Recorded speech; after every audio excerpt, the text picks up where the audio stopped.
পাকিস্তানকে আমরা সবাই এক নামেই চিনি, কিন্তু এর ভিতরে লুকিয়ে আছে অসংখ্য অজানা গল্প, ইতিহাস আর বিস্ময়।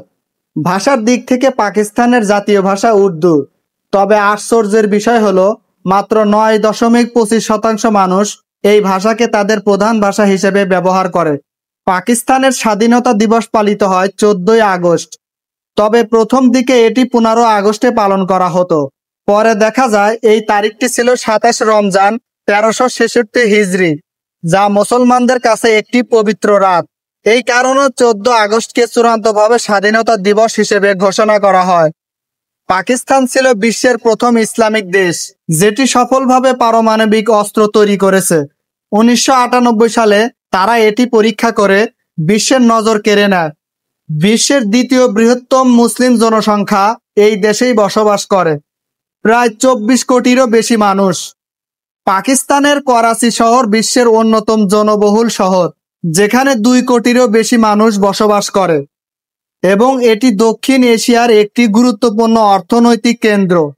পাকিস্তানে অবস্থিত গোয়াদার বন্দর, যা বিশ্বের গভীরতম সমুদ্র বন্দরগুলোর মধ্যে একটি, এবং আন্তর্জাতিক বাণিজ্যের জন্য এটি গুরুত্বপূর্ণ স্থান।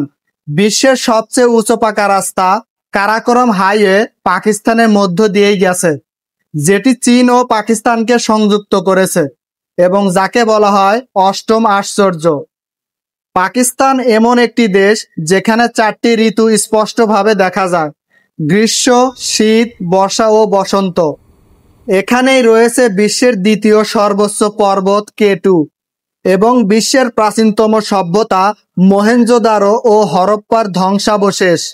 পাকিস্তান বিশ্বের সবচেয়ে বড় টাকার খনিজ সংরক্ষণের দেশগুলোর মধ্যে একটি। লাহোর শহরকে সংস্কৃতির রাজধানী বলা হয়, যেখানে বহু ঐতিহাসিক মসজিদ, দুর্গ এবং বাগান রয়েছে। সুইসা পাহাড় ও হিমালয়ের প্রাকৃতিক দৃশ্য পর্বতপ্রেমীদের জন্য আকর্ষণীয়। দেশটিতে বিস্তীর্ণ মরুভূমি, সবুজ উপত্যকা, নদী ও জলপ্রপাতের এক অসাধারণ মিল রয়েছে। পাকিস্তান ক্রিকেট খেলার জন্য বিশ্ববিখ্যাত। এখানকার জাতীয় দল আন্তর্জাতিক পর্যায়ে অনেক সফলতা অর্জন করেছে। দেশের খানা দাওয়া ও বিভিন্ন ঐতিহ্যবাহী খাবার যেমন বিরিয়ানি, শিক কাবাব, নান রুটি আন্তর্জাতিক পর্যায়েও জনপ্রিয়। আপনি এর মধ্যে কতটি তথ্য আগে জানতেন? নিচে কমেন্ট করে জানাতে ভুলবেন না। এবং ভিডিওটি ভালো লেগে থাকলে লাইক, কমেন্ট ও সাবস্ক্রাইব করে আমাদের সঙ্গে থাকুন।